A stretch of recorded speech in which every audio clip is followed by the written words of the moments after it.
लगाई भारत माता की जय। वंदे मातरम, वंदे मातरम।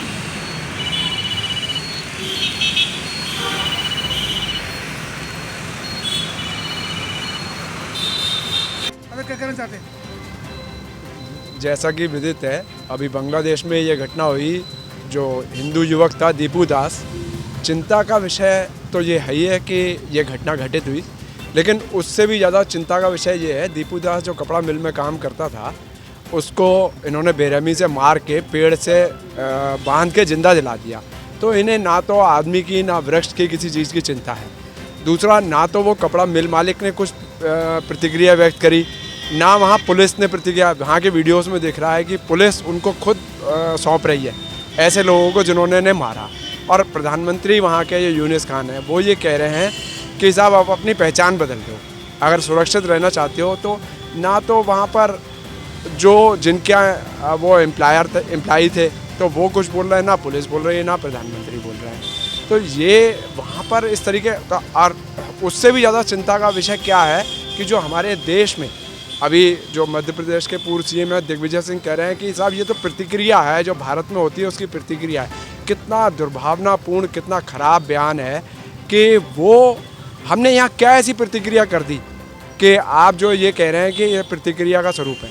दूसरा, कल पूरे देश में विरोध प्रदर्शन हुए, सारे संगठनों ने किया, सारी जगह पर कोई समस्या नहीं हुई, सिर्फ पश्चिम बंगाल को छोड़ के। कलकत्ता में लाठीचार्ज हुआ, 20 घायल हो गए। यानी क्या इसका मतलब है, इनकी जो सरकार वहाँ उनकी सरकार बन रही है, उनकी तो ये मेरे ऐसे ही अभी पिछले दिनों तमिलनाडु में जब एक जज ने दीपक जलाने के लिए आज्ञा प्रदान करी तो उसके खिलाफ ये सब मिल के तथाकथित लोग ओम बिरला जी के पास पहुँच गए कि साहब महाभियोग लाया जाए उस जज के खिलाफ। तो धर्मनिरपेक्ष शब्द मेरी राय में डिक्शनरी से हटा देना चाहिए। यहाँ धर्मनिरपेक्षता कुछ नहीं है। दुखद घटना बार बार ये आती है कि आप एक तरफ तो ये कहते हैं कि धर्मनिरपेक्ष, तो आज धर्मनिरपेक्षता कहाँ चली गई? आप उनके लिए कुछ नहीं कर सकते, कुछ शब्द तो बोल सकते हैं। जो हामिद अंसारी, जो आमिर खान, जो इस तरीके से ऐसे जो मुस्लिम लोग हैं वो बोलते ही नहीं हैं। यानी उनकी कथन से कि ये जो कृत्य हुआ है वो सही कृत्य है। तो आप क्या चाहते हैं?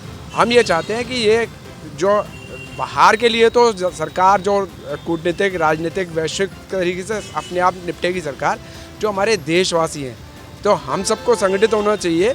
जो दिग्विजय सिंह, ममता बनर्जी और जो तथाकथित धर्मनिरपेक्ष, जो झूठे धर्मनिरपेक्ष लोग हैं, उनके खिलाफ हमें संगठित होकर हमें अपनी सरकार बनानी चाहिए जो सिर्फ हिंदू हित और राष्ट्र हित, देश हित के लिए काम कर सके। देखिए, जो बांग्लादेश में नरसंहार हो रहा है, हिंदुओं के साथ अत्याचार हो रहा है टारगेट करते हुए, तो मेरा मानना यही है कि एक ही उपाय है इसका। वहाँ रह रहे जितने भी हमारे हिंदू भाई हैं, हमारी सरकार को ये सुनिश्चित करना चाहिए, उन्हें यहाँ पर बसाना चाहिए, विभिन्न प्रदेश के विभिन्न प्रदेशों में बसाना चाहिए। और यहाँ जितने भी घुसपैठिए हैं और रोहिंग्या हैं, उनको तत्काल प्रभाव से यहाँ से निकाल देना चाहिए। वरना वो लोग टारगेट बना के आए हैं। जिस तरीके से ईस्ट इंडिया कंपनी आई थी हिंदुस्तान में, वो व्यापार करने के नाम से आई थी और हिंदुस्तान पर अटैक किया था और राज किया था। इनका भी टारगेट यही है। और ममता बनर्जी जैसे लोग जो हैं, इनको बसाते हैं अपनी वोट की खातिर और अपना राज्य करने के खातिर। इनको ये नहीं मालूम है कि हम लोगों के साथ क्या दुर्व्यवहार हो रहा है। तो इनकी मानसिकता वही है घुसपैठियों की, रोहिंग्याओं की। उनका यहाँ पर रहना, देखिए, लकड़ी और दीमक कभी साथ नहीं रह सकते। इन दीमकों को हमें ख़त्म करना होगा, वरना हम लोग लकड़ी हैं, ये हमें सब जो है विनाश कर देंगे हमारा।